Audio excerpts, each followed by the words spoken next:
এই হবে না, বন্ধ করে দেবো। সবাই চাইছেন? ওই হাতটা তুলে দেখান। সবাই চাইছে, তাহলে 30। আমাকে যত বাড়াবে 5 মিনিট বাড়তে থাকবে। 30 না দিলে বদদুয়া করবো। হাফ আসমান আর জমিনে হাফে রেখে দেবো, মাল দেবে, আল্লাহ কবুল করল। 30 দেবে, একদম ডাইরেক্ট কবুল। আর এখানে মিডিলে এইটা পার হবে না, এইটা পার করতে দেবো না।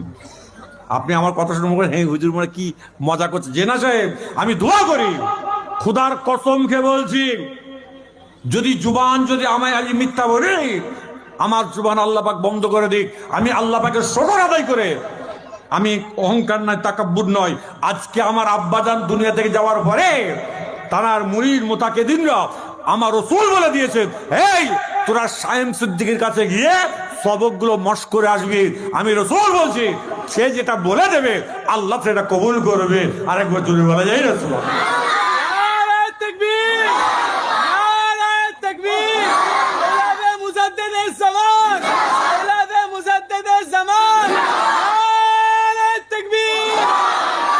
আমি যদি মিথ্যা বলি, আমার জুবানকে আল্লাহ বন্ধ করে দিয়ে এক্ষুনি এক্ষুনি বন্ধ করে দাও, আর নচেত আমার মত দাও।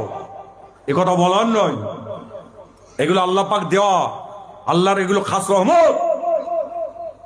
বড় বিশ্বাস হুজুরও আমার কাছে পাঠাইলো, বা যাও শামসুদ্দিকের যাও। আল্লাহ শুকর আদায় করে বলছি, আপনি কি খারাপ দিচ্ছেন না তো? এটা খালি হাসাহাসি করবেন না তো? আমি বলে ফেলেছি, বা কিছু মনে করো না। আমি হলাম কি জানেন? প্রতাপপুর হুজুর কার মুরিদ জানেন? মেজলা হুজুর, নহজুর কেবলা। আর আমিও নহজুর কেবলার মুরিদ। হ্যাঁ, আমার তখন বয়স 7 বছর। 7 বছর বয়স। আমি বিসমিল্লাহির রহমান বলতে পারিনি, বলেছিলাম বিসমিল্লাহির রহমানির রহিম। আর মেজলা হুজুর বলেছিল, বাবা বড় হলে আমল করো, বড় হলে আমল করো।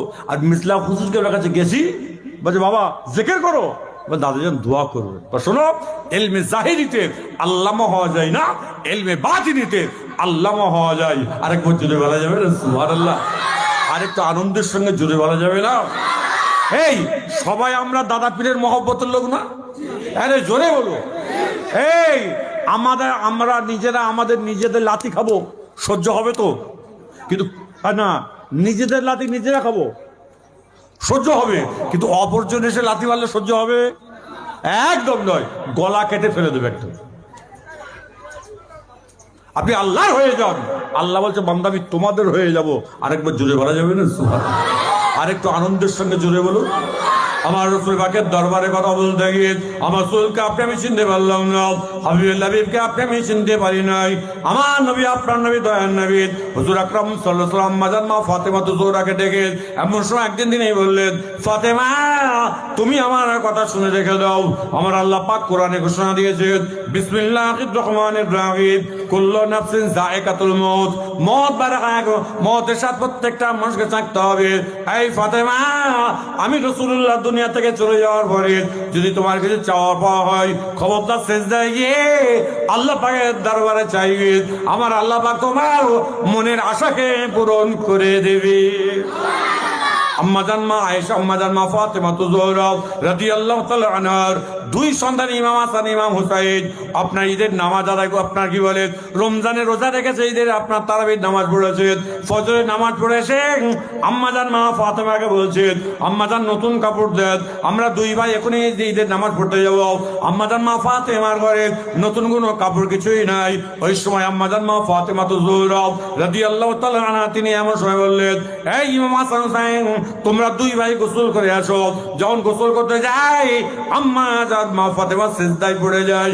সিজদায় পড়ে যখন কান্না কাটছে এসে এমন সময় দেখা যায় ইমাম হাসান, ইমাম হুসাইন গোসল করে আসলো। হাসান হুসাইনকে বলছে, দেখ দেখ দেখ আম্মাজান সিজদায় পড়ে আছে, আমরা ঈদের নামাজ কি করে পাবো? যখন এই কথা বলেছেন, ঘরের দরজা কাছে আমার কাটকাট করে আওয়াজ করছে। ইমাম হাসান, ইমাম হুসাইন সঙ্গে সঙ্গে গিয়ে ঘরের দরজাখানা খোলার পর দেখতে পাই আল্লাহর একজন বান্দা দাঁড়িয়ে আছে। এমন সময় তাকে সালাম কালাম হয়ে যায়। সালাম কালাম দেওয়ার পরে আম্মাজান মা ফাতেমা ফাতেমাতু জোহরা ওই সময় ইমাম হাসান ইমাম হুসাইনকে হাতে দুইজনের হাতে দুটো কাপড়ের ব্যাগ দিয়ে দেয়।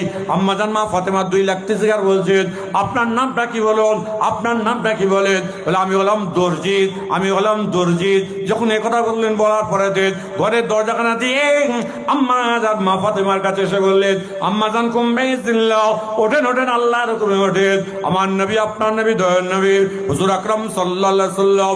এমন সময় তা আল্লাহ নবীর কলিজার টুকরা আম্মাজান মা ফাতেমা সেজদা থেকে উঠলেন।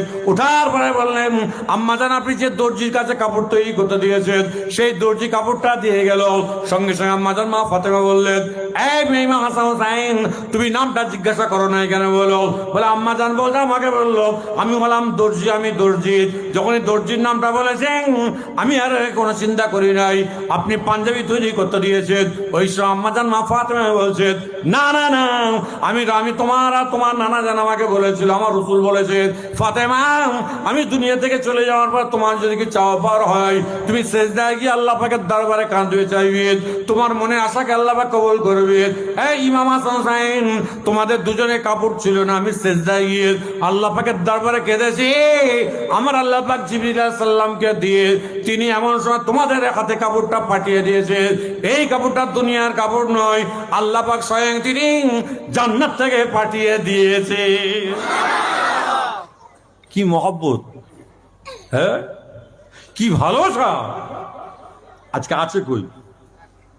আমার রাসূল পাকের দরবারে কথা বলতে গিয়ে আজকে আমরা একটা কোরআনের তাফসীর করতে গিয়ে আর এক বুখারী শরীফ হাদিসের মধ্যে পাওয়া যায়, জিবরিল আলাইহিস সালাম আল্লাহ পাকের দরবারে হাত তুলে বলেছিল, আল্লাহ গো, এই দুনিয়াতে আপনি কি চান, আপনি কাতে খুশি হন, একটু আমাকে একটু বলে দিন। এই সব লোক দাঁড়িয়ে গেল, বসার জায়গা নেই, এই সবাই বসে যাও, সকলে বসেন। দরুদ শরীফ আল্লাহুম্মা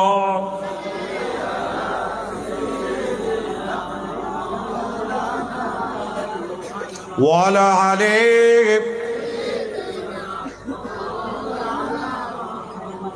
দীনু লানা ওয়াল হাক্কু লানা ওয়াল আজরু লানা ওয়াল কুল্লু লানা দীনু লানা ওয়াল হাক্কু লানা ওয়াল আজরু লানা ওয়াল কুল্লু লানা আল ইসলামু লানা দীনান মিউল কওলি লানা আজাজনাহু হু সাকাদা আল্লাহুম্মা সাল্লি আলা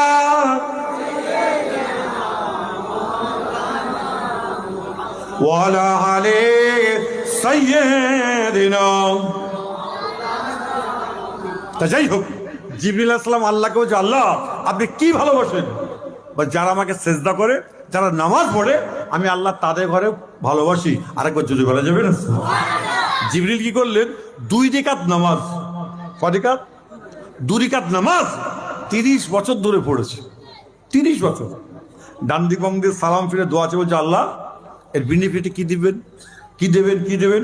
আল্লাহ পাক জান্নাতের দরজাখানা খুলে দিয়েছে। কাকে? জিবরিল আলাইহিস সালামকে। জিবরিল দেখে বলছে, আল্লাহ ওই যে নামটা রয়েছে তো আখিরি নবী, উনি তো আখিরি নবী, প্রথম নবী করে আল্লাহ তৈরি করেছেন, আর আখিরি নবী করে, শেষ নবী করে আপনি তো দুনিয়ায় পাঠাবেন, এটা আমার তো জানা আছে। আমার আল্লাহ পাক পরওয়ারদিগার বেনিয়াজ বললেন, এই জিবরিল, তোমাকে আমার রাসূল পাকের নামটা দেখাচ্ছে এই কারণে, অন্য কোনো কারণ নয়, শুনে রেখে দাও। তুমি 30 বছর ধরে 2 রাকাত নামাজ পড়ে আজকে আমার বেনিফিট চাইছো। আমরা আখিরি নবীর উম্মতিরা যদি 2 রাকাত নামাজকে 3 মিনিটের মধ্যে, 4 মিনিটের মধ্যে যদি কমপ্লিট করে ফেলেন, আমি আল্লাহ পাক তাদের জন্য 40,000 নামাজের সওয়াব দান করে দেব। সবাই জোরে জোরে বলেন সুবহানাল্লাহ। ফজরের ফরজ নামাজ কয় রাকাত? আচ্ছা, জোহরের কয় রাকাত? কত হলো? 4 2 আসরের কত কত হলো? আসর 10, তাই তো? মাগরিব কত হলো? হ্যাঁ 13। এশা কত হলো? বেতের নামাজ আছে না? বেতের নামাজে কাজা আদায় করতে হয় তো, অজীব না? ও আদায় করতে হয়, তাহলে কত হলো? 30। তা 3, তার কত হলো? 20। 20 ইন্টু 40,000 কত হচ্ছে? 7.5 লাখ, 8 লাখ প্রায়। আজকে বলুন, যারা এখানে বসে আছেন সারা জীবন নামাজ পড়লে 8 লক্ষ নামাজের সওয়াব পাবেন। যদি বলুন, আর আজ থেকে আপনারা যদি প্রত্যেকে নামাজ পড়েন, আপনাদের রুজি রোজগারে ইজ্জত সম্মান আল্লাহ বাড়িয়ে দেবেন। আরেকবার যদি ভালো যাবে না আল্লাহ। একদিন জুনায়েদ বাগদাদি রহমতুল্লাহ আলাইহি আসরের আজান হয়েছে, নামাজের মুসাল্লা বিছিয়ে দিয়েছে, নামাজ পড়বে। একটা ইয়াং ছেলে, জোয়ান ছেলে সব বলছে আসসালামু আলাইকুম, বলছে ওয়ালাইকুম সালাম, তাফাদ্দাল। একটা আরবি বলবো, তার 5টা ব্যাখ্যা হবে। তাফাদ্দাল, কে তুমি? বলে হুজুর আপনি আসরে নামাজ পড়বেন? বলে হ্যাঁ গো। বলছে হুজুর আমি নামাজ পড়বো। বলছে হুজুর ছোট একটা মাথায় গাঁটলি আছে, এখানে রাখবো? বলে হ্যাঁ রাখো। বলে হুজুর আমি একটু উজুটা করে আসবো। যাও উজু করে যাও। ওই সময় জুনায়েদ বাগদাদি রহমতুল্লাহ আলাইহি ওই সময় যখন সেই ছেলেটাকে উজু করতে পাঠিয়ে দেয়, জুনায়েদ বাগদাদি তিনি তার আধ্যাত্মিক চোখে দেখে নিয়েছে, না না না ওই ছেলেটা এখন আল্লাহর প্রিয় বান্দা, মাহবুব বান্দা। ওই সময় জুনায়েদ বাগদাদি রহমতুল্লাহ আলাইহি যখনই ছেলেটা নামাজ উজু করে আসলো, ওই সময় জুনায়েদ বাগদাদি বললো, বেটা তুমি আসলে নামাজের তুমি ইমামতি করো। বলে হুজুর বিয়াদবি ক্ষমা করবেন, আপনি আমার থেকে বয়সে বড়, এলেমে বড়, কালামে বড়, আপনি নামাজ পড়াবেন, আপনার পিছনে আমি ইক্তেদা করব না। বেটা তুমি নামাজটা আদায় করো।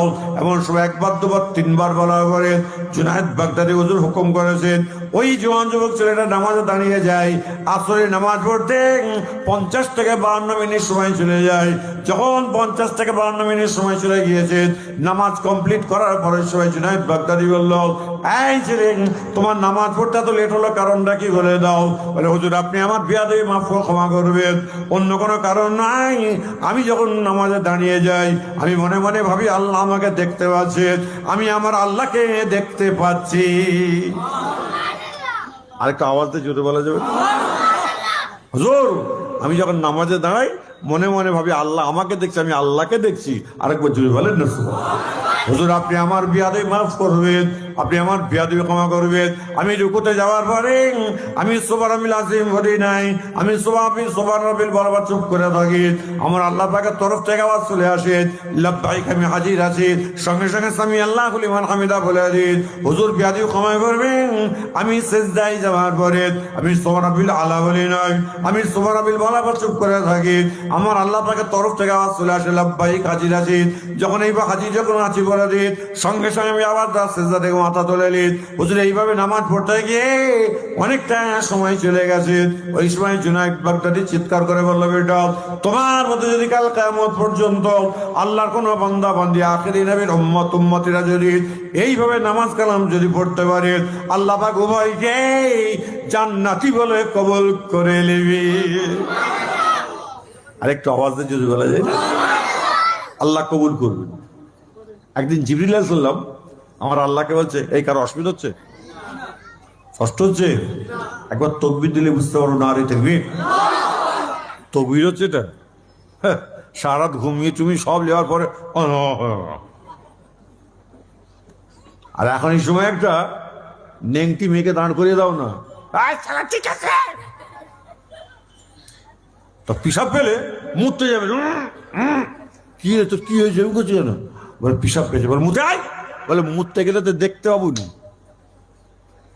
এটা তো আমাদের নীতি। এখন জলসায় যদি বলেন ভাই 10 কিলো চাল দিও না, ভাই কোথেকে পাবো, লকডাউন কি করি, খুব মুসিবত আছে বুঝলি, যাও ঠেলা।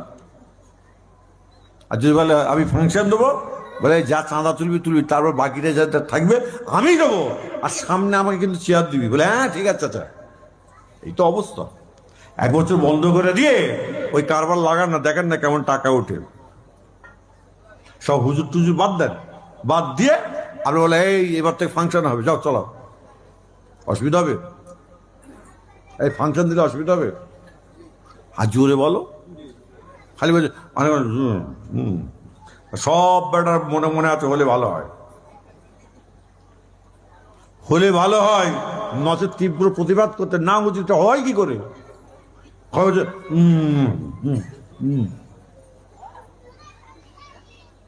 বউকে ধরে পেটার লোক এখানে কেউ নেই তো? বউ পেটা মাল কেউ আছেন নাকি? এদিকে বলছে